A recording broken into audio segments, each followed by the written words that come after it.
अहम खबर से आपको आगाह करेंगे कि army chief general Asim Munir का पाकिस्तान मिनरल समिट से खिताब। कहा कि हुकूमत पाकिस्तान ने तमाम इदारों के साथ मिलकर SIFC का क़याम यकीनी बनाया। इसका क़याम तमाम शराकतदारों को एक प्लेटफॉर्म पर लाता है, जबकि मिनरल समिट मुल्की और गैर मुल्की सरमायाकारों के लिए आसान कारोबार के नए उसूल वज़े करता है। आर्मी चीफ ने कहा कि अमन और खुशहाली के रास्ते पर गामजन रहना ही इस्तेकामत है। मादनियाती प्रोजेक्ट्स अवाम की तरक्की का जीना है।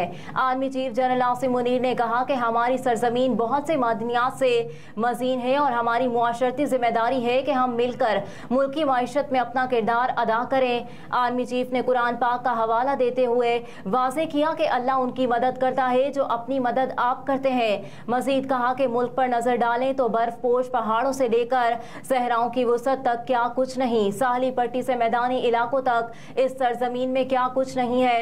हमारी मुआशरती जिम्मेदारी है कि हम मिलकर मुल्की माइशत में अपना किरदार अदा करें। हमें कभी उम्मीद का दामन नहीं छोड़ना चाहिए।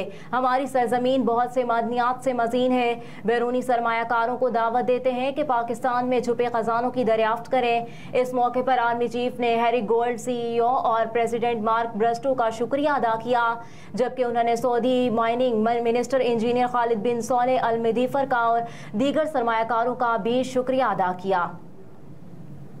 एक और अहम खबर से आपको आगाह करेंगे कि सिविलियन का फौजी अदालतों में ट्रायल फुल कोर्ट बनाने की दरख्वास्तों पर फैसला महफूज कर लिया गया, जो कि कल सुनाया जाएगा। सुप्रीम कोर्ट में चीफ जस्टिस पाकिस्तान उमर अता बंदियाल की सरबराही में 6 रुकनी लार्जर बेंच ने सिविलियन के फौजी अदालतों में ट्रायल के खिलाफ दरख्वास्तों पर समाअत की, जिसमें वकील फैसल सिद्दीकी ने दलाइल देते हुए कहा कि फुल कोर्ट से बेंच की तश्कील पर एतराज भी खत्म हो जाएगा। दरख्वास्त में वाज़े लिखा है कि इस मकाम पर फुल कोर्ट बनाने से केस मुतासिर नहीं होगा। फैसल सिद्दीकी ने कहा कि अटॉर्नी जनरल ने यकीन दिलाया है इस केस के दौरान किसी सिविलियन का फौजी ट्रायल नहीं होगा। अदालती नज़ीर है कि कुछ जजेस समाअत से माजरत कर लें तो बकिया जजेस का फुल कोर्ट बनाया जा सकता है।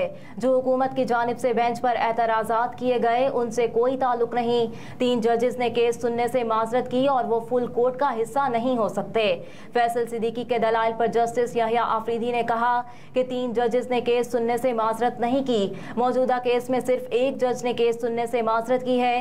केस सुनने से माजरत तो जाती वजूहात की बिना पर की जाती है। जस्टिस मज़ाहिर अली अकबर नकवी ने कहा कि आप इस वक्त फुल कोर्ट का मुतालबा कर रहे हैं, जब आप अपनी दरख्वास्त पर दलाइल दे चुके हैं। फैसल सिद्दीकी के दलाइल मुकम्मल होने पर चीफ जस्टिस ने कहा कि दरख्वास्त गुजारों की जानिब से फुल कोर्ट की यह पहली दरख्वास्त है।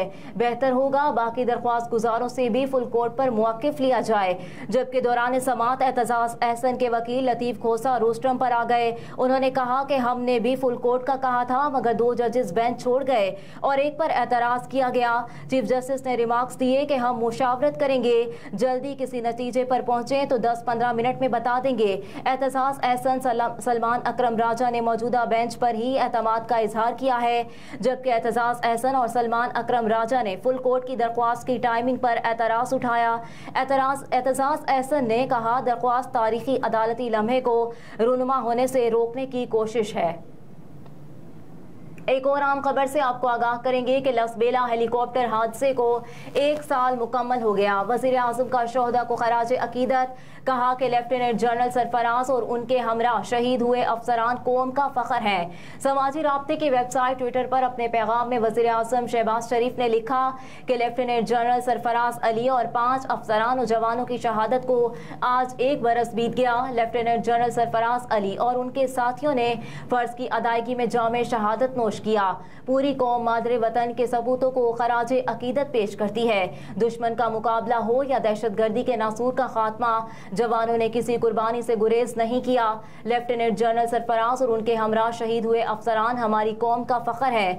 दुश्मन का कौम कभी उनकी कुर्बानी को फरामोश नहीं करेगी। मुकाबला हो या दहशतगर्दी के नासूर का खात्मा, जवानों ने किसी कुर्बानी से गुरेज नहीं किया।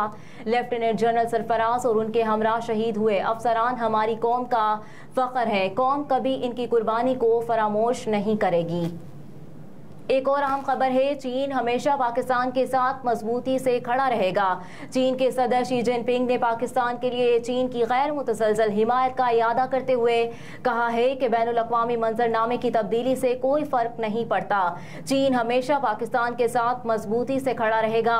चीनी सदर शी जिनपिंग ने चीन पाकिस्तान इक़्तिसादी राहदारी के आगाज की 10वीं सालगिरह के मौके पर मुनक़िदा तकरीब के नाम पैगाम भेजा, जिसमें उन्होंने कहा कि 2013 में CPEC के इफ्तिताह से लेकर अब तक दोनों मुल्क मुश्तरका तामीर और शेयरिंग के उसूलों के मुताबिक CPEC मंसूबों को आगे बढ़ा रहे हैं। शी जिनपिंग का कहना था कि इन मंसूबों की बदौलत पाकिस्तान की इक़्तिसादी और समाजी तरक्की को नई कुव्वत मिली। उन्होंने कहा कि CPEC चीन और पाकिस्तान के दरमियान 4 मौसमों की दोस्ती का जीता जागता सबूत बन गया। ये राहदारी दोनों ममालिक के दरमियान नए दौर में करीब तर चीन पाक हम मनसब मुआशरा तश्कील देने में अहम हिमायत भी फराहम कर चुकी है। और पंजाब में 7 अगस्त तक मानसून बारिशें मुतवक्के हैं। तर्जुमान सूबाई डिजास्टर मैनेजमेंट अथॉरिटी पंजाब ने कहा है कि मानसून बारिशों की शिद्दत में कमी के इम्कानात हैं। तर्जुमान के मुताबिक पंजाब के दरियाओं में सैलाबी सूरत हाल नॉर्मल हो रही है। तरबेला, चश्मा और कालाबाग के मकाम पर पानी का बहाव नॉर्मल है। इसके अलावा जसड़, शादरा, बलोकी, दरिया जहलम और चनाब में भी पानी का बहाव नॉर्मल है, जबकि दरिया सतलज में हैड सुलेमान और इस्लाम के मकाम पर निचले दर्जे का सैलाब है। इसके अलावा जसर, शादरा, बलूकी, दरिया जहलम और चनाब में भी पानी का बहाव नॉर्मल हो चुका है, जबकि दरिया सतलज में हैड सुलेमान और इस्लाम के मकाम पर निचले दर्जे का सैलाब है। तर्जुमान ने बताया कि 4 से 6 अगस्त के दौरान दरिया जहलम में मंगला के मकाम पर ऊंचे दर्जे के सैलाब का भी खदशा है। अहम खबरें आपने जानी, फिल वक्त इतना ही। आप देखते रहिए SMTV ग्लोबल।